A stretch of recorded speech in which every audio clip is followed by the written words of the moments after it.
మన ప్రీతమ శాసనసభ్యులు ఎప్పుడైనా ఉదయాన్నే 7 గంటకల్లా ఆయన నిద్ర లేచి ముందు ఆ బుద్ధుడు బొమ్మ దగ్గర కూర్చుంటాడు. దేనికైనంటే ఎవరైనా వస్తున్నప్పుడు నేను ఇంట్లో ఉంటే ఇంట్లో లేరని చెప్పి మరి బయటికి వెళ్తారేమోనని చెప్పి ఆలోచనతోటి అక్కడికి వచ్చి కూర్చున్నప్పుడు అక్కడ ఆ సమస్య మీద వచ్చిన అందరినీ కూడా అక్కడే కూర్చోబెట్టి ఆ సమస్యని ఆయన దృష్టికి తీసుకొని అప్పటికప్పుడు కూడా అధికారులకి తెలియజేయడం, లేకపోతే అది ఎవరైనా మన వ్యాపారస్తుల సమస్య అయితే ఆ వ్యాపారస్తుల్లో పెద్దలు ఎవరన్నా ఉన్నప్పుడు వాళ్ళకి తెలియపరిచి దీన్ని మీరు పరిష్కారం చేయండి, ఇట్లా నా దగ్గర కూర్చున్నారని చెప్పి చెప్పడం అనేది ఆ సమస్య మీద వచ్చినటువంటి ఆ బాధితులు కావచ్చు, ఎవరైనా కావచ్చు, వాళ్ళకి ఇచ్చేటటువంటి ఒక గొప్ప మనోధైర్యం అది. నేను ఉన్నాను, మీకు ఏ సమస్య ఉన్నానన్నా కూడా అర్ధరాత్రులు మనం ఫోన్ చేసినా కూడా ఏదైనా డిపార్ట్మెంట్ కానించి మనకి ఏదైనా సమస్య వచ్చినప్పుడు ఎప్పుడు కూడా మన కావల్లో ఉన్నా కానీ బెంగళూరులో ఉన్నా కానీ ఆ సమస్య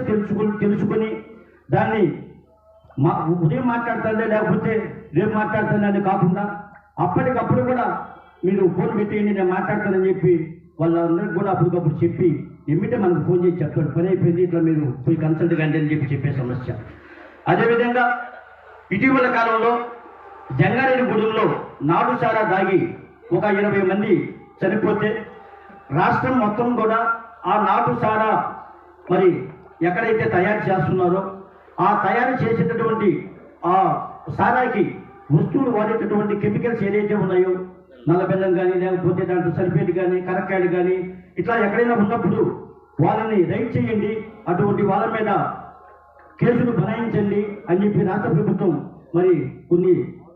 అధికారులు జీవోలు పాస్ చేసినప్పుడు కావల్లో కూడా మన సిఐ గారి ఆధ్వర్యంలో కొంతమంది వ్యాపారస్తుల మీద అలా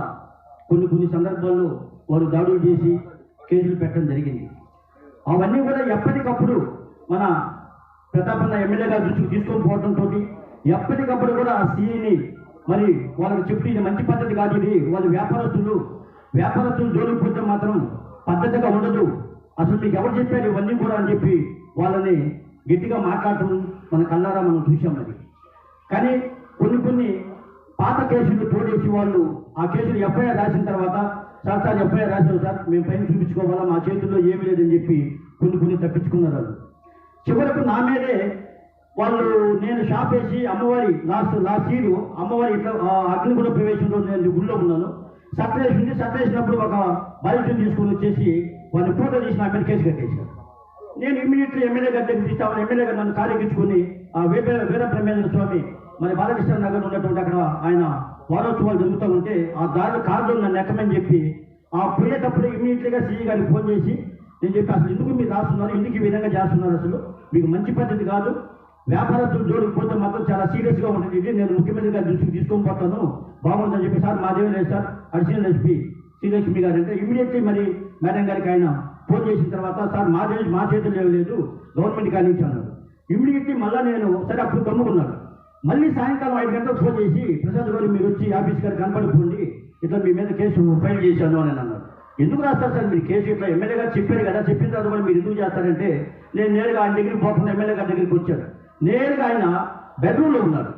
నేను మామూలుగా బయట ఉండి ఫోన్ చేశాను. నేను ఒక 5 నిమిషాల తర్వాత ఆయన ఫోన్ చేసి ఎక్కడ ఉన్నావు ప్రసాద్ అంటే సార్ నేను ఇట్లా బయట ఉన్నానన్నా ఇట్లా అని చెప్పినట్టు బయట ఎందుకుంటాను లోపల బెడ్రూమ్లో ఉన్నాను రా అన్నాడు. నేరుగా లోపల పోయిన తర్వాత స్పాట్లో నాకు తీసుకుని ఇమీడియట్లీ మినిస్టర్ నారాయణ స్వామి గారికి ఫోన్ చేసి ఇట్లా కావాలో ఈ విధంగా చేస్తున్నారు, మంచి పద్ధతి కాదు ఇది, మంచి బెల్లం అమ్మినా కూడా అది మన తిరుమలలో మరి లడ్డు తయారీ కానీ పొంగల్ తయారీ కానీ లారీలు వెళ్తూ ఉంటుంది, మార్కెట్ యార్డుల్లో వాళ్ళు తక్కువ చిల్ల మీద తీసుకుని వచ్చి పర్చేజ్ చేసినటువంటి వ్యాపారస్తుల మీద ఈ విధంగా జోలికి పోతే మాత్రం ఇంకొకసారి పోతే మాత్రం నేను ఆఫీస్ కాడికి వచ్చి అక్కడ ఆఫీస్ కాడు ముట్టడనే చేస్తాను, మంచి పద్ధతి కాదని చెప్పి చాలా సీరియస్గా వార్నింగ్ ఇవ్వడం జరిగింది. ఆ విధంగా చేసినందువల్ల మనకు కూడా ఏంటంటే ఒక మనోధైర్యం వచ్చేసి ఒరే మనకు ఏ సమయంలోనైనా మనకి ఇట్లా మనకు ఒక ఆత్మీయుడిగా మన అన్నదమ్ములుగా మనకు ఈ విధంగా మనం పలకరిస్తూ మన సమస్యని ముందు దాన్ని సాల్వ్ చేస్తున్నారని చెప్పినని ఒక మంచి నమ్మకం కూడా మనకు ఒక ధైర్యంగా ఉంటుంది. మరి ఆ సమస్యలా కాకుండా మనం ఏ సమస్య వచ్చినా కూడా మనం ఆయన దగ్గరికి నేరుగా వచ్చి ఎవరో ఒత్తాసు పలుకొని లేకపోతే ఇంకొక టౌన్ లీడర్నో లేకపోతే ఇంకొక ఆయనో తీసుకొని పోవాల్సిన అవసరం లేకుండా నేరుగా మనం స్వతంత్రంగా ఒక ఎవరైతే ఆత్మీయంగా వచ్చేసి అన్న నాకు ఈ పనేనా అని చెప్పినంటే కూర్చోబెట్టి ఆత్మీయంగా నువ్వు వాళ్ళని తీసుకుంటా వీళ్ళని తీసుకుంటా నువ్వు ఎవరు నువ్వే పార్టీ లేకపోతే ఇంకొక ఏ వార్డు అని అడగకుండా సమస్యను తీసుకొచ్చి ఆ సమస్య సాల్వ్లో మరి ముఖ్య పాత్ర పోషిస్తూ మనందరికీ కూడా ఈ రోజున అంతా చేదోడు వదోడుగా మన అనే ఆత్మీయుడిగా ఉన్నారంటే మనందరికీ కూడా ఒక గొప్ప ధైర్యంగా భావిస్తూ